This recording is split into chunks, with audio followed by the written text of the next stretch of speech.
सामान्य नागरिकों को, गरीबों को, बहन और बेटियों की इज्जत के साथ खिलवाड़ कर रहे हैं, इनसे लड़ना होगा, इनसे निपटना होगा। उत्तर प्रदेश में भरोसे और कानून पर खंजर चलाने की कोशिश की तो चलेगा योगी का डंडा। योगी की पुलिस ताबड़तोड़ इलाज करती है और अपराधियों पर बुलडोजर गाज गिरती है। गाजियाबाद में जिसने दोस्ती की आड़ में सूर्या का मर्डर किया, 48 घंटे में उस असद का एनकाउंटर हो गया और अब बारी है बुलडोजर एक्शन की। असद के घर पर नोटिस चस्पा हो गया है, ढोल नगाड़ों के साथ मुनादी हो गई है और पूरे यूपी में फिर चर्चा होने लगी है कि योगी राज में कानून से किया खिलवाड़ तो बहुत कड़ा होगा हिसाब। अब देखिए, सवाल यह है, असद जहां रहता है वहां ताला लटका है, पिता जेल पहुंच चुके हैं, लेकिन आज मुनादी हो गई है और घर पर बुलडोजर चलना है। गाजियाबाद में सूर्या को मारने वाले का 48 घंटे में एनकाउंटर हो गया और अब एनकाउंटर में ढेर हुए असद के घर पर बुलडोजर एक्शन की तैयारी है। योगी ने खुद ऐलान किया कि दोस्ती की आड़ में चाकूबाजी और हत्या बर्दाश्त नहीं है। नालायक औलादों को समझा लो, नहीं तो उन्हें सबक सिखाना होगा। ऐसे मामलों में कानून सख्ती से काम करेगा और दोषियों को कोई राहत नहीं मिलेगी। खोड़ा में असद के घर के बाहर प्रशासन ने नोटिस चस्पा किया। अवैध घर को लेकर ढोल से मुनादी हुई और लाउडस्पीकर से घोषणा हुई। अफसरों ने चेतावनी दी है कि 15 दिन के अंदर अवैध कब्जा हटाया जाए, नहीं तो प्रशासन खुद बुलडोजर चलाकर इस मकान को ध्वस्त कर देगा और कार्रवाई में हुआ खर्च भी आरोपी के परिवार से ही वसूला जाएगा। जिस घर पर नोटिस लगाया गया है वो असद के पिता ने, सोचिए, किसी को बेच दिया है, लेकिन दाखिल खारिज नहीं हुआ और कागजों में बैनामा भी नहीं हुआ है, यानी दस्तावेजों में अवैध रूप से कब्जाए घर के मालिक असद के पिता ही हैं। घर पर ताला लगा है और खबर यह है कि फिलहाल यहां कोई नहीं रह रहा था। असद का परिवार खोड़ा में ही इस घर से कुछ दूरी पर किराए पर रह रहा था। वो जिस बिल्डिंग की पहली मंजिल में रहते थे वहां भी ताला लगा हुआ है। पूरे खोड़ा इलाके में 500 से ज्यादा पुलिस और ड्रोन की तैनाती की गई है। खबर यह है कि खोड़ा में योगी की पुलिस का ऑपरेशन क्लीन स्वीप चल रहा है। इलाके के हर गुंडे और असामाजिक तत्व के घरों की तलाशी ली जा रही है। नामी अपराधियों और हिस्ट्री चीटर की अवैध संपत्तियां चिन्हित की जा रही हैं। फिर कानूनी तरीके से असद के घर और इन संपत्तियों पर बुलडोजर चलेगा। आइए अब आपको सुनवाता हूं, सुनिए जरा योगी आदित्यनाथ क्या कह रहे हैं। आज गाजियाबाद की घटना पर उन्होंने कहा है और असद के और सूर्या के पड़ोसी क्या कह रहे हैं। मांग यही है, बुलडोजर चलना चाहिए, उनके सबकी एनकाउंटर होने चाहिए। हम और कुछ नहीं चाहते योगी जी से, हमारी आवाज़ पहुंचाई जाए और परिवार की आके सहायता करें योगी जी। उनको कुछ तो ही हो बे, हाँ कुछ दहशत तो माना। मैं तो ये कहना चाह रहा हूँ कि पूरे उत्तर प्रदेश में बाबा जी, हमारे बुलडोजर बाबा आदित्य योगीनाथ जी द्वारा उस सदस्य का एनकाउंटर हुआ, असद नाम व्यक्ति का, पर असद से काम चलने वाला नहीं। असद के साथ जो और भी 4-6 लोग हैं उनका भी सबका फुल एनकाउंटर होना चाहिए। जो बाबा जी ने किया है वो बिल्कुल बढ़िया क्या है, 48 घंटे के अंदर उसको एनकाउंटर। दोस्ती कैसी दोस्ती आपने भी गाजियाबाद में देखा होगा। दोस्ती की आड़ में छुरेबाजी स्वीकार्य नहीं और कतई स्वीकार्य नहीं होगा। अगर कोई अपनी नालायक औलाद को समझा नहीं पा रहा है तो समझो कि गलती कर रहा है, गलती कर रहा है। बिना भेदभाव के शासन की योजना का लाभ, लेकिन देश भी तो अपेक्षा करता है कि संवेदना दिखाई दे, लेकिन वो संवेदना गायब वहां पे। योगी आदित्यनाथ को आपने सुना, योगी की पुलिस ने एनकाउंटर कर दिया है और एनकाउंटर करने के बाद उसका जो शव है वो उसके चाचा को सौंप दिया गया है। यह तस्वीर मैंने आपको शुरू में दिखाई। असद के चाचा को यह शव दिया गया है और उसके बाद उनके चाचा ने इस शव को दफना दिया है, क्योंकि पिता फिलहाल जेल में है, परिवार के बाकी लोग भी जेल में हैं, कुछ पड़ोसी और दोस्त भी जेल में हैं। चाचा को बॉडी दी गई।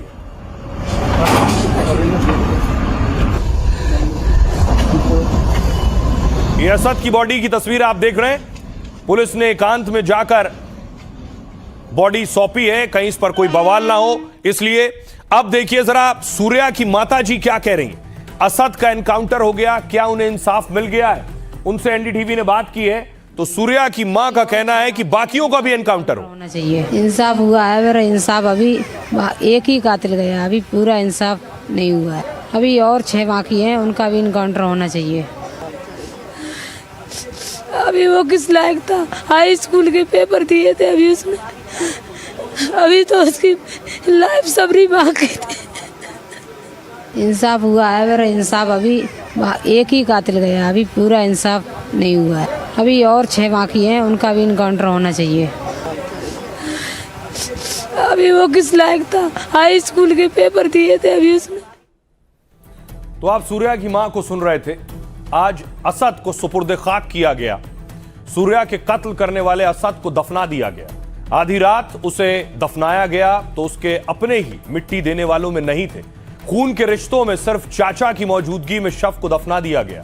असद के पिता नवाब जेल में हैं, मां, बहन और भाई वारदात के बाद से फरार हैं और बाकी परिवार रिश्तेदारों में किसी को कब्रिस्तान जाने की इजाजत नहीं मिली। सुरक्षा कारणों से पुलिस ने जनाजे में शामिल होने पर रोक लगा दी थी। पोस्टमार्टम के बाद शव लेने के लिए भी सिर्फ असद के चाचा ही पहुंचे। उन्होंने कहा असद ने गलती की है, उसकी उसे सजा मिली है। वो बुलंदशहर के पुश्तैनी गांव में असद का अंतिम संस्कार करना चाहते थे, लेकिन तनाव और सुरक्षा कारणों से पुलिस ने इसकी इजाजत नहीं दी, जिसके बाद असद का शव गाजियाबाद के कब्रिस्तान में ही दफना दिया गया। दूसरी तरफ सूर्या को कैसे मारा, इस पर रोज खुलासे हो रहे हैं। बकरीद पर हुए सूर्या के मर्डर को लेकर बड़ा खुलासा हुआ। बकरीद के दिन बाइक को लेकर सूर्या और असद में झगड़ा हुआ था। दोपहर में असद ने झगड़ा खत्म करने और ईद की मुबारकबाद देने के लिए बुलाया। सूर्या जब पहुंचा तो असद ने कहा चलो दिखाते हैं बकरा कैसे हलाल होता। सूर्या ने मना कर दिया और जाने लगा तो असद ने गाली गलौज की। दावा है तब असद के पिता ने कहा इसकी कहानी यहीं खत्म कर दो और फिर इसके बाद उसने चाकू निकालकर सूर्या के पेट में घोंप दिया। चाकू के हमले में घायल सूर्या ने जान बचाने के लिए भागने की कोशिश की। 200 मीटर तक गिरते लड़खड़ाते वो भागा, लेकिन आरोपियों ने फिर पकड़ लिया और दोबारा उसके ऊपर चाकुओं से ताबड़तोड़ हमला शुरू कर दिया। 4 बार चाकू से वार किया और दावा यहां तक है कि पेट में चाकू घोंप कर घुमा दिया। इस वजह से उसका इतना ज्यादा खून बह गया जिसकी वजह से उसकी मौत हो गई। आइए अब आपको सुनवाता हूं, असद के चाचा को उसका शव दिया गया। शव लेने के बाद उनके चाचा क्या कह रहे हैं, सुनिए। ये हमारा भतीजा था कि पापा हैं, इसकी मम्मी है सौतेली और ये इसका एक भाई है वो अलग रहता है, उसकी शादी हो चुकी है। 29 तारीख में गांव में जहाँ हम रहते हैं वहाँ पुलिस गई थी, उन्होंने वैसी दबिश डाली, हमने पूछताछ की कि यहाँ असद आया है क्या। मैंने सर यहाँ तो नहीं आया, इसे कई साल हो गए बगैर उधर गए। उसके बाद फिर आज सुबह, कल सुबह इसकी कुछ खबर मिली ऐसे ही, अभी हाथ नहीं आया है, इतने पकड़ लिए हैं ये सब। आज सुबह गाँव वाले ने बताई कि भाई ऐसा ऐसा बात हो गई। उसको या तो इसकी संगति कोई कंगे, इसको संगति जैसी थी उसका इसके सही नहीं मिला। संगति अगर सही होती तो ऐसा नहीं होता। तो इसने काम तो गलत किया है जी, जो भी किया है गलत काम किया, बहुत गलत किया, ऐसा नहीं करना चाहिए था। उसी की खामियां जैसा भुगतना पड़ा, इससे हो ज़्यादा और क्या। जिस तरह से सूर्या को मारा गया उसकी वजह से लोगों में बहुत गुस्सा है। देश के अलग अलग शहरों से तस्वीरें आई हैं। ये तस्वीर आप लखनऊ की देख रहे हैं। लखनऊ में लोगों ने प्रदर्शन किया है।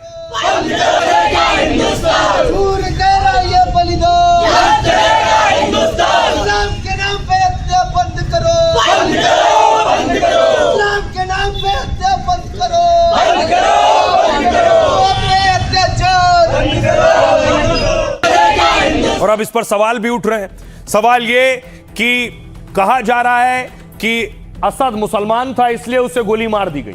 संगीत सोम आज पहुंचे खोड़ा में और सूर्या के परिवार से मिले। संगीत सिंह सोम पहुंचे हैं जो बीजेपी के नेता हैं, पूरे परिवार से मिलने पहुंचे। तस्वीर आपको लगातार तरीके से संगीत सिंह सोम जो है मेरठ भाई जी पीछे छोड़ना पड़ेगा।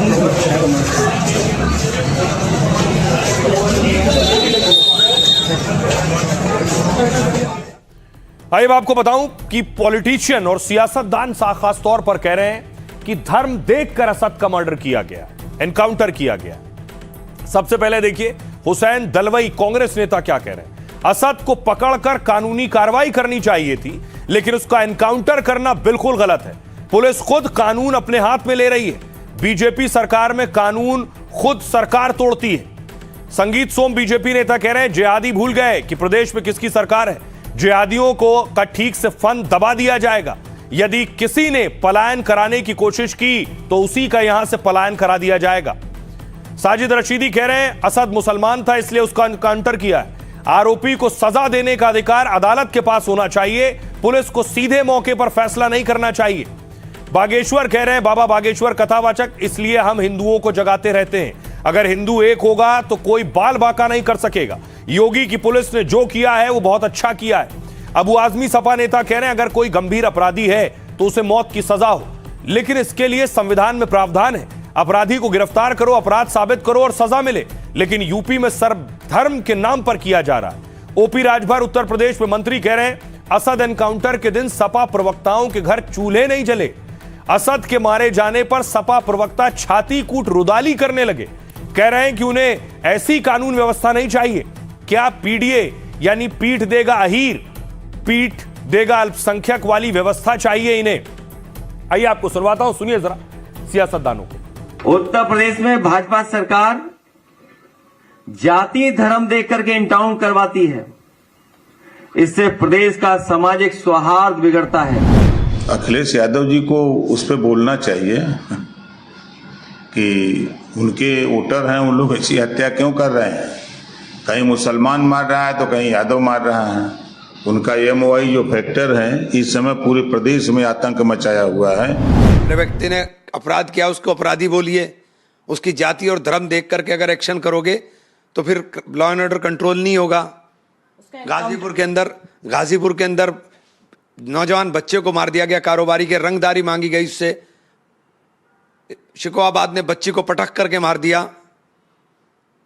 तो अपराधी को अपराधी की तरह से देखिए, और जब तक अपराधी को अपराधी समझकर नहीं आप एक्शन लोगे तब तक लॉ एंड ऑर्डर कंट्रोल नहीं होगा। जिस तरीके से जिहादियों ने एक बच्चे को मौत के घाट उतारा है, मैं फिर कहता हूं ये सपोलों को दूध पिलाना बंद करें लोग। और दोस्ती के नाम पर ये ठगे जाते हैं हमारे बच्चे, वो दोस्ती के नाम पर मारा गया। इन जिहादियों का फन इसी तरीके से रगड़ा जाना चाहिए, ये बहुत जरूरी है। आप निश्चित समझिए मौत की सजा मौत होती है और इन्हें सबको मौत की सजा मिलेगी। लेकिन क्या उसका इनकाउंटर करना सही है?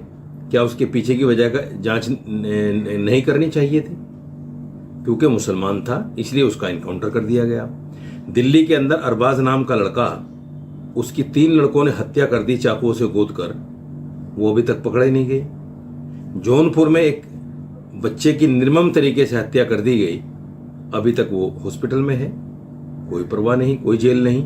तो पता चला कि देश में 2 कानून है, एक दलित और मुसलमान के लिए और एक हिंदू के लिए। इसीलिए तो हम सदैव हिंदुओं को जगाते रहते। ये देश का दुर्भाग्य है जो सूर्या नाम के बालक की हत्या की गई है, हलाला को ले जाने के नाम पर, दिखाने के नाम पर।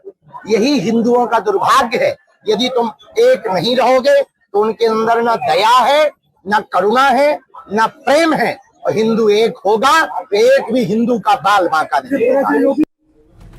अब इस बीच सवाल सियासतदान यही उठा रहे हैं कि इसलिए मारा असद को क्योंकि वो मुसलमान था, और इस सेंसिटिविटी और संवेदनशीलता की वजह से देखिए सुरक्षा बढ़ाई हुई है। ये आप देख रहे हैं चारों तरफ भारी संख्या में पुलिस मौजूद है। असद के घर के आसपास भी सुरक्षा कड़ी रखी गई है क्योंकि मामला सेंसिटिव है। आज योगी आदित्यनाथ ने देखिए जरा पुलिस के साथ बैठक की है। योगी ने पुलिस को भी टाइट किया है कि उत्तर प्रदेश में अगर अपराध बढ़ रहा है तो सख्त कार्रवाई की जाए। पुलिस को छूट भी दी गई है, अपराधियों पर एक्शन लेने के लिए भी कहा गया है। लेकिन सवाल उठ रहे हैं एनकाउंटर पर। क्या यूपी में जाति और धर्म देखकर एनकाउंटर होता है? एक आंकड़ा आपके सामने रखने जा रहा हूं जो दूध का दूध और पानी का पानी कर देगा। क्या ऐसा होता है कि हिंदू मुसलमान देखकर एनकाउंटर होता है? तो आपके सामने आंकड़े। एनकाउंटर में जाति धर्म की हकीकत यह है कि जो अब तक एनकाउंटर हुए उसमें 33% मुसलमानों के एनकाउंटर हुए और 65% हिंदुओं के। अगर नंबर्स में देखें तो 61 मुसलमानों के एनकाउंटर हुए और हिंदुओं की संख्या 120 है। हम अपराधी को अपराधी मानते हैं, जाति धर्म देखकर इन्हें आंकड़ों में नहीं बांटते हैं, लेकिन सियासतदान सियासत कर रहे हैं इसलिए ये आंकड़े हमें आपको दिखाने पड़ रहे हैं। उसके बाद देखिए जरा, अब ये आंकड़ा है हर जाति के हिसाब से। 61 मुसलमानों का एनकाउंटर है, ब्राह्मण समाज से 18 एनकाउंटर, राजपूतों के 16, जाट और गुर्जर 15 एनकाउंटर, यादव 14, दलित 13 एनकाउंटर, ओबीसी समाज से 7, आदिवासी 3, सिख 2, अन्य 34। अगर आप देखेंगे तो जो ये आरोप लगाते हैं कि मजहब देखकर एनकाउंटर होता है, कम से कम इन आंकड़ों से ये जो आरोप हैं ये गलत साबित होते हैं।